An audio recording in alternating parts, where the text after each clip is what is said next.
great-grandmother Tuifua Finau from Api ko Tautaihoko in Nukunuku, Tongatapu. She was born at Api ko Tautaihoko in Nukunuku on the 20th of October 1937 and is the eldest of 8 brothers and sisters, namely Nukunuka, Sione, Devita, Akanesi, Kaulamusu, Tavake, and Siaosi. She attended Queen Charlotte College and then moved to Australia in 1952 and was enrolled into MLC, which is the Methodist Ladies College at Burwood in Sydney, into primary class 6 in 1954. Mele completed her intermediate certificate in 1956 and a leaving certificate in 1958 and was also a school prefect whilst boarding at MLC.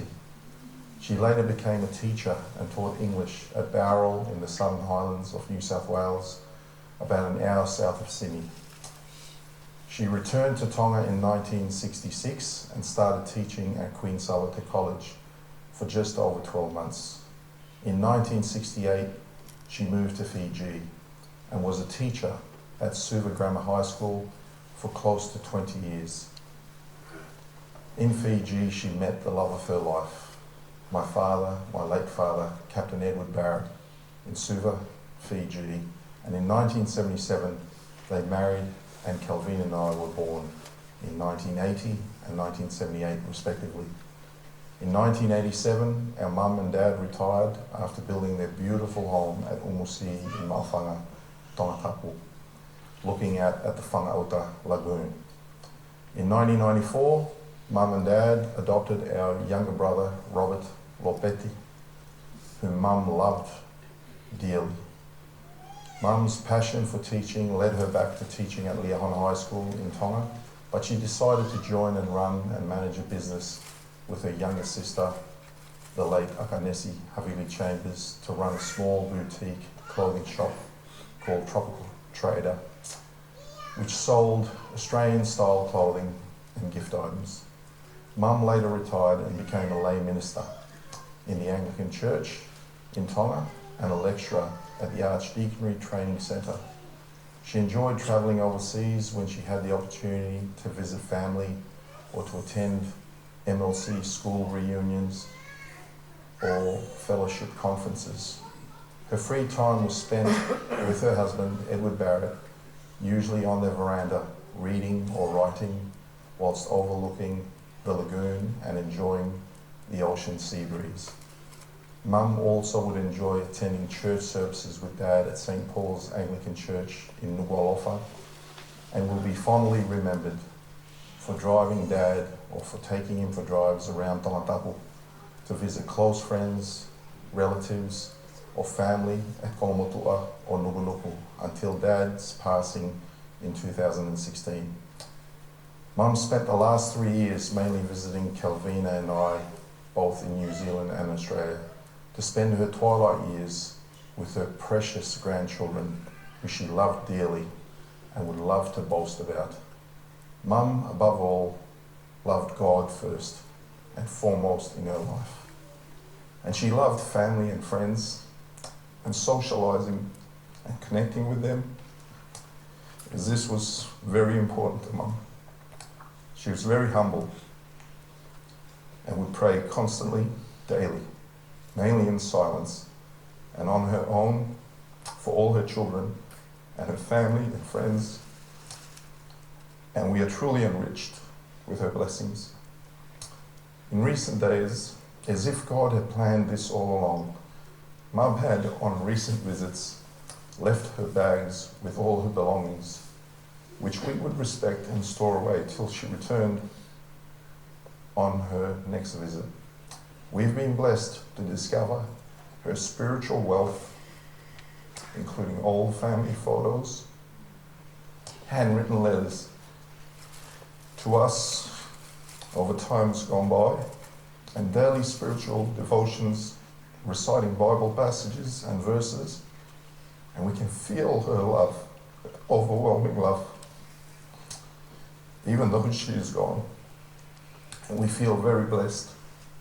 I'd like to quote some words of affirmation taken from a couple of the letters that I've found that she wrote to me whilst I attended St. Kentigern's College in Auckland, New Zealand. Dearest son, when we're at a crossroad and don't know which way to go, God's word will show us. He blesses the man who trusts in him. You know that. In another letter, she writes, "It is my prayer that my 3 wonderful children will be specially blessed and directed by God in all that you do always. I'll instruct thee and teach thee in the way that thou shalt go. I will guide thee with mine eyes." Psalm chapter 32, verses 8. That's his promise, son. So claim it and remember it always. I he tohi ta whaatonga, koe Psalm tolua verse palu o pehe hona whaarea. Te waka ako na ki I koe, moholu ki he hala te ki whaua. Te wharei aki e ku hila. Pea pehe mai a mamu, pea koe ne palomesi ia, tauhi ia, e mana tui mawai pe ia. Mum, from the bottom of my heart, I love you very much. Thank you for your love and guidance, being the most beautiful, elegant, gracious, forgiving and loving mum that I could ever ask for. I'm extremely proud to be your son. Farewell, mum, and may you rest in God's everlasting peace. Till we meet again, tua o whalahiat. Malo. Thank you.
Helena, Robert, and also to us who are here, especially Luciane Kahakutawake, and Konga of Egg Mama Bilelo, Sophia. And all of us who are here. Michael would like to extend our most sincere thanks for preparing those videos. And has really helped and brought us together. Thank you to you and to Helena and your family. Also, Sonia, thank you, David and you, and also your family,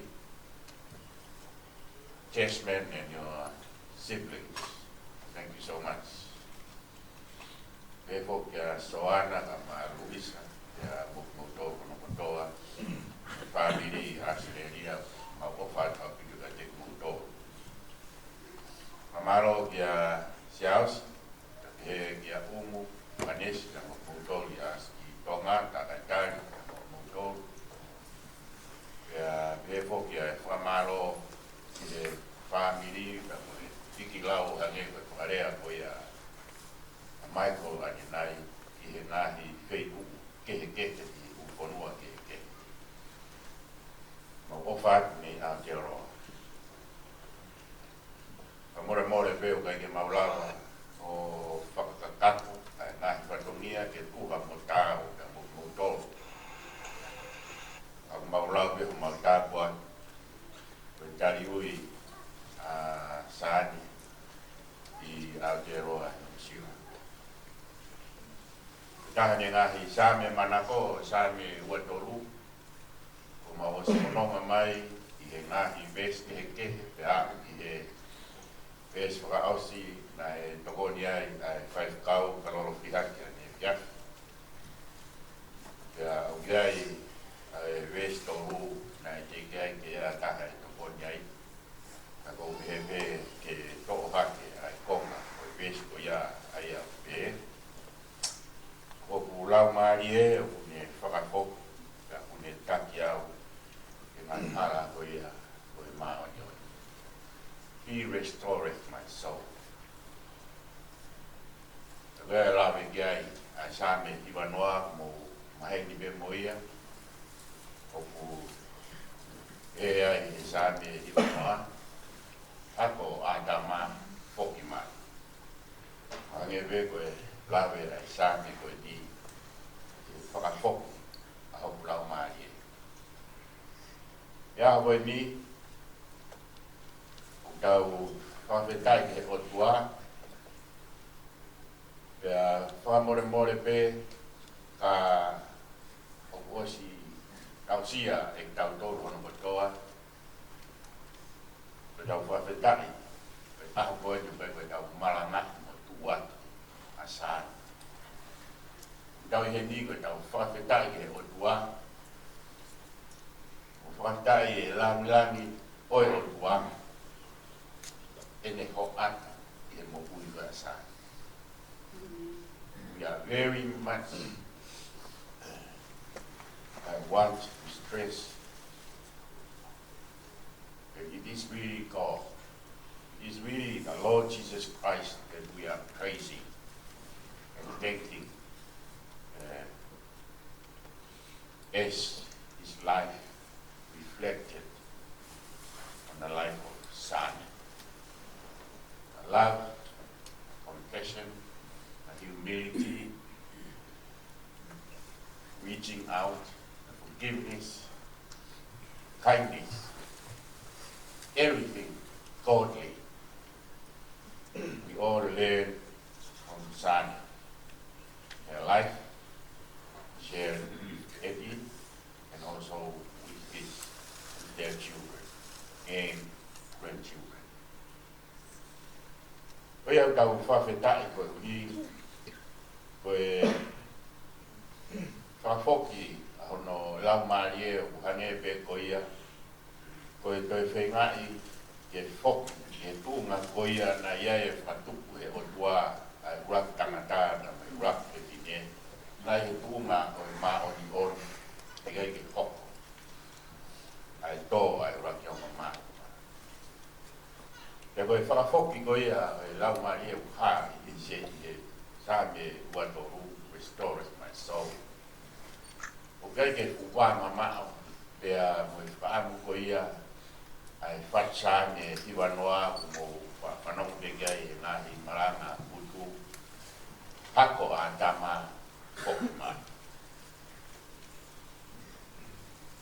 Morol goia maheni i tonga o milonga pe kau setua ta whare o munau tā koe whawhangu pe koe lari i tālai.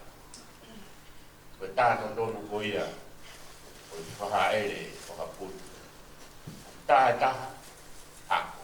Tā e ua o tā hono toru a tama. Ne lawa koe ia, ia taholo ua rewa, whoki mai. Ilonga pe kau setua ta whare ni, tā pe ia, o ware pe whahia pa taholo ua no aria pe. Tā whamatu unga i e whorofola, a hau tā. Hako o a tama. O wehe tau whakata. Nyomo ai whaimata. Very difficult to part with this saint. Ka koe tala ia ui mai o tua. Hako o Adamu whoki mai. Wewa ne whoki ki hawhei tu he kake tau toi aki ia.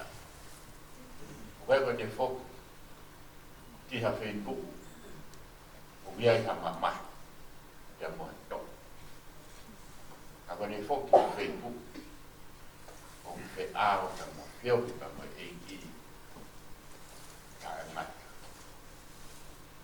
Ka me challenge ia ka mo whakafe whai sani ka te tau tolo hangima tau Fakaeiki ai. I ngā ka poni kona kotoa e mahoko mai. I he ngahi lotu, ia ki he ngahi o whai he kau whai whakau.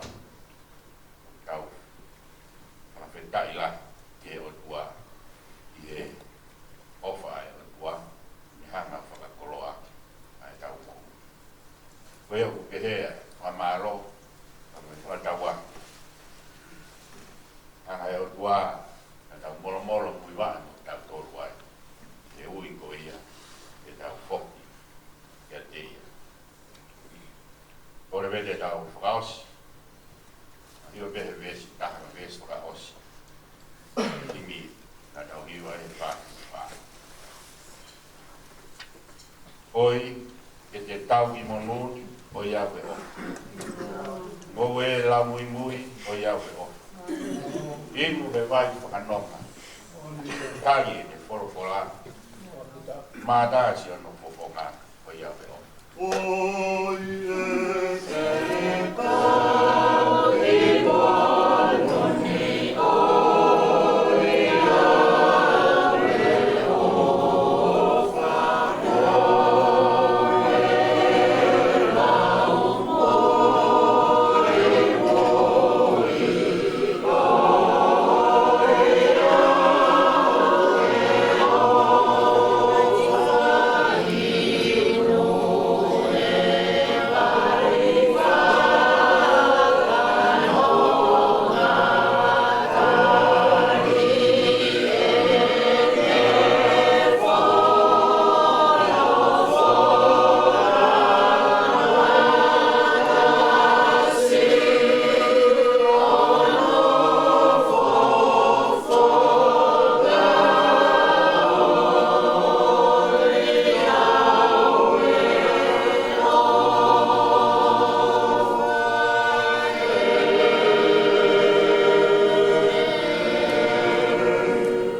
May the grace of our Lord Jesus Christ, the love of God, and the fellowship of the Holy Spirit be with us all now and forevermore. Amen.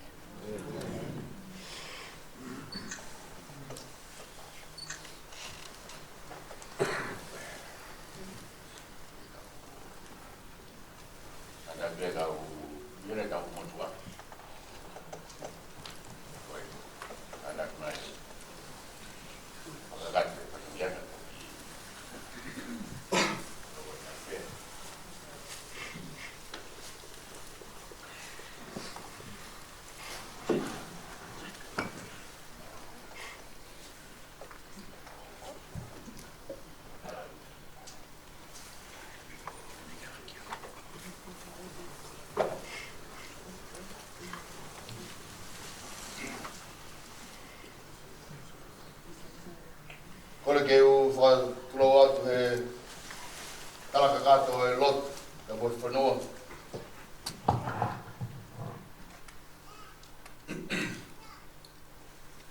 Whatapu atu ki he kai tō iki.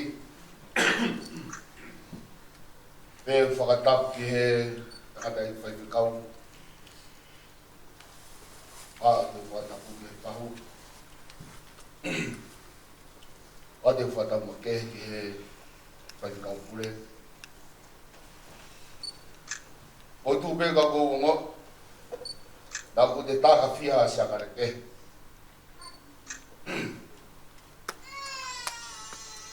Koe me kou ngoi, wange koe lau koe nai taka nai tongu i pūi wai.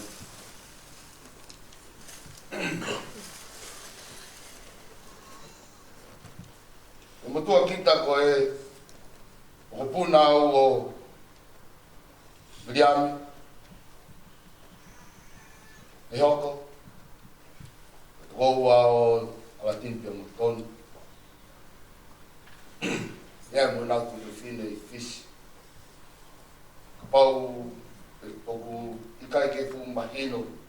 O hinga e whakamala ala. Nā kou tāka whiha sia kare ke. Ako hange e koe tala noa ki a whasi a pure he tau historia ato ngā. Tene whe kumi ke ne whae. O maua e whe kau. Ia o pehe koe ofa ia moi manatu. Kai whewhe, koe nā pārilo. Whanapāwa e nei kulasia kai o whaloto. O kou lere mai aki o whakakakato ai whatunge.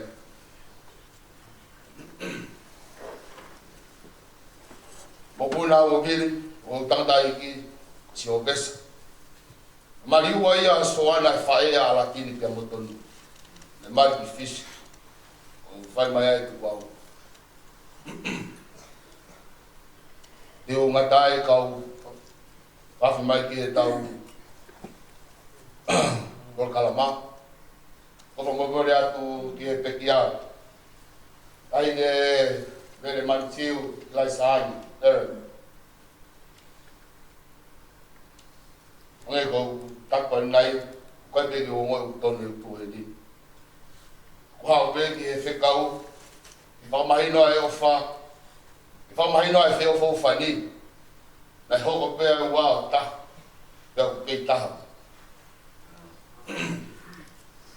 Ko whamormore at, wāwā tō whatongia, o tōno no.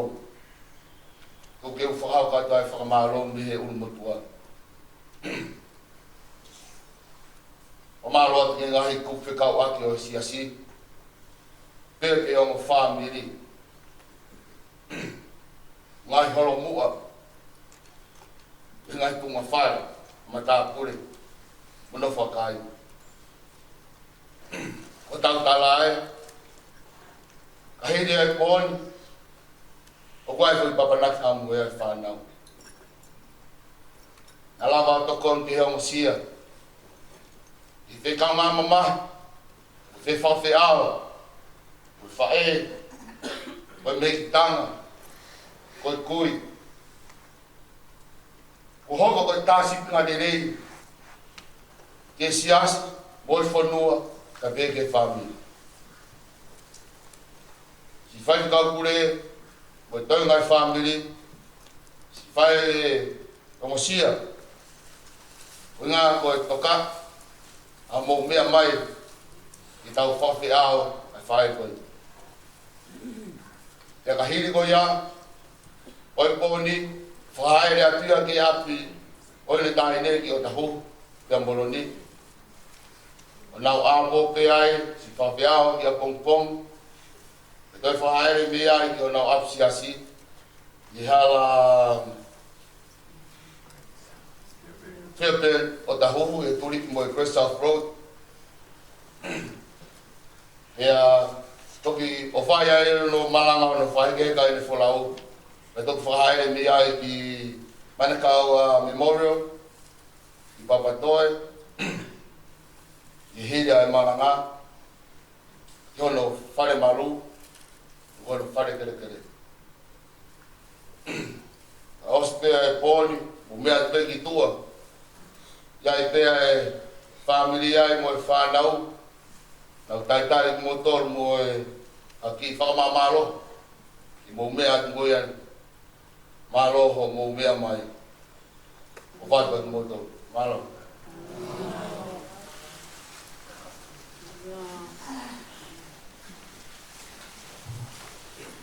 Malo ke mo tua ko e la vai ka ko prama. Mo dol ko ya mo ke a mai o wa e pe ya atape. O te ke Manusiu atape ka pa ko me mai ke o o pa ya sai ke ko mai ko Konga. Da ma ke na ba ke la ma yo la ke wa sai ke atape to ka fa ka o to ka ko i ko i ta i vai na ka yo ro ni ma ke o se ai ko tai ko ko ko tai yo ka atai pa malo la ya se ani ka ki ta wa yo to me mai o afia ai i si a koe o ke tu tai fe via mo ke fa ko pare ko pa mi koe koe fa ha me o a bon mo ti a koe koe winga be a koe a wa a be mo e body na fai e to fine koe ono e mama ono pahu e te lave o lo tu te ko si su e a winga be palabra noa i e fai te tau e fai ko forma e mama i he lo tu o tau ai be ai ko forma ai i mo puna koe forma o e mama i ero ka o fambe mahino ai punga o pare ko to o ke a fia tai ia tai o bau ni la tai ai fra ba ka me ko a fatikati ya mo ni hapai me fai patomia ko ia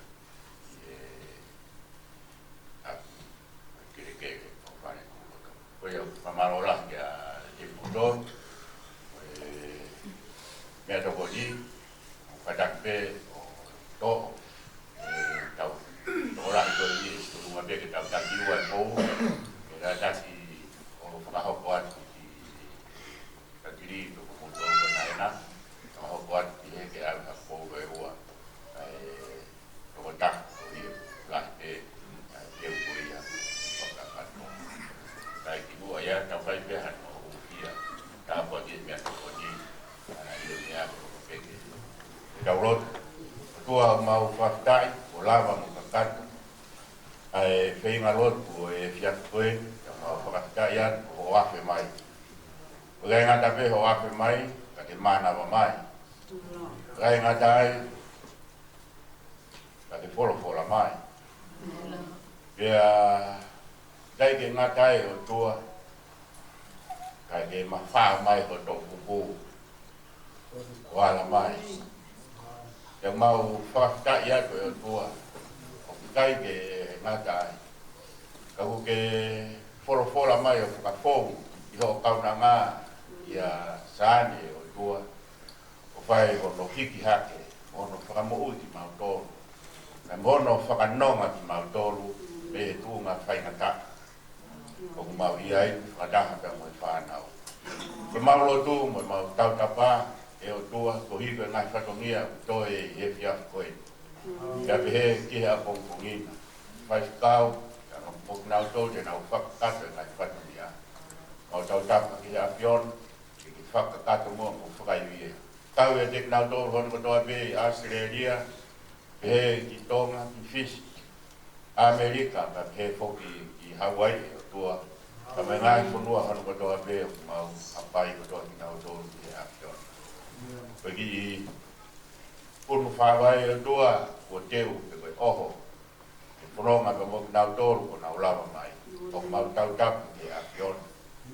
Whai tā koe ki na peki whakaiwia ia. Ke malohi ai o tua nau ngasi no Lawa ke tau hi e whawhia ngai ke a whiona ka moe malani langi. Tariani ki a whiona i wako ar si sukaraisto ma whaamo ui e me. Maro. Maro. Ata.